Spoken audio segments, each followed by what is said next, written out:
I shall now make a statement in my capacity as the representative of the United States.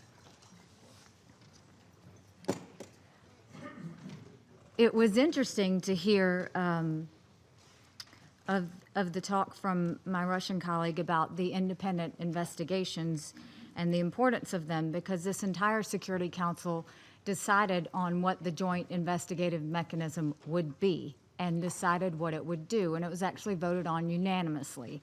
And the joint mechanism came back and said that the Syrian government committed chemical weapons acts against their own people 3 different times.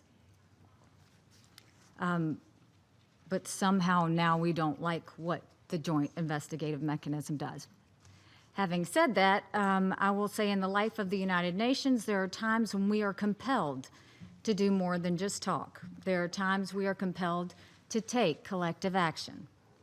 This Security Council thinks of itself as a defender of peace, security, and human rights. We will not deserve that description if we do not rise to action today.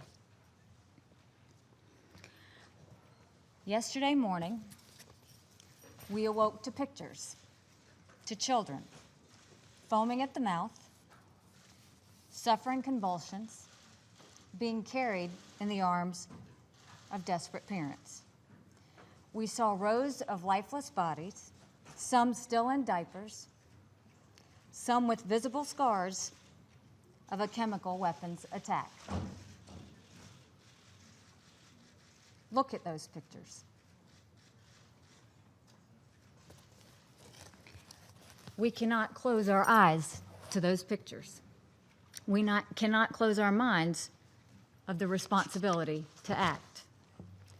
We don't yet know everything about yesterday's attack, but there are many things we do know. We know that yesterday's attack bears all the hallmarks of the Assad regime's use of chemical weapons. We know that Assad had used these weapons against the Syrian people before. That was confirmed by this council's own independent team of investigators. We know that yesterday's attack was a new low, even for the barbaric Assad regime. Evidence reported from the scene indicates that Assad is now using even more lethal chemical agents than he did before. The gas that fell out of the sky yesterday was more deadly, leaving men, women, the elderly, and children gasping for their very last breath. And as first responders, doctors, and nurses rushed to help the victims, a second round of bombs rained down. They died in the same slow, horrendous manner as the civilians they were trying to save. We all also know this. Just a few weeks ago, this council attempted to hold Assad accountable for suffocating his own people to death with toxic chemicals. Russia stood in the way of this accountability. They made an unconscionable choice. They chose to close their eyes to the barbarity. They defied the conscience of the world. Russia cannot escape responsibility for this. In fact, if Russia had been fulfilling its responsibility, there would not even be any chemical weapons left for the Syrian regime to use. There is one more thing we know. We know that if nothing is done, these attacks will continue. Assad has no incentive to stop using chemical weapons as long as Russia continues to protect his regime from consequences. I implore my colleagues to take a hard look at their words in this council. We regularly repeat tired talking points in support of a peace process that is regularly undermined by the Assad regime. Time and time again, Russia uses the same false narrative to deflect attention from their allies in Damascus. Time and time again, without any factual basis, Russia attempts to place blame on others. There is an obvious truth here that must be spoken. The truth is that Assad, Russia, and Iran have no interest in peace. The illegitimate Syrian government, led by a man with no conscience, has committed untold atrocities against his people for more than 6 years. Assad has made it clear that he doesn't want to take part in a meaningful political process. Iran has reinforced Assad's military, and Russia has shielded Assad from UN sanctions. If Russia has the influence in Syria that it claims to have, we need to see them use it. We need to see them put an end to these horrific acts. How many more children have to die before Russia cares?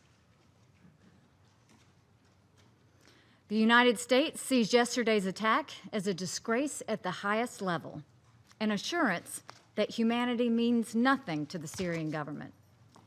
The question members of this council must ask themselves is this: if we are not able to enforce resolutions preventing the use of chemical weapons, what does that say for our chances of ending the broader conflict in Syria? What does that say of our ability to bring relief to the Syrian people? If we are not able to enforce resolutions preventing the use of chemical weapons, what does that say about our effectiveness in this institution? If we are not prepared to act, then this council will keep meeting month after month to express outrage at the continuing use of chemical weapons, and it will not end. We will see more conflict in Syria. We will see more pictures that we can never unsee. I began my remarks by saying that in the life of the United Nations, there are times when we are compelled to take collective action. I will now add this: when the United Nations consistently fails in its duty to act collectively, there are times in the life of states that we are compelled to take our own action. For the sake of the victims, I hope the rest of the council is finally willing to do the same. The world needs to see the use of chemical weapons and the fact that they will not be tolerated. Thank you.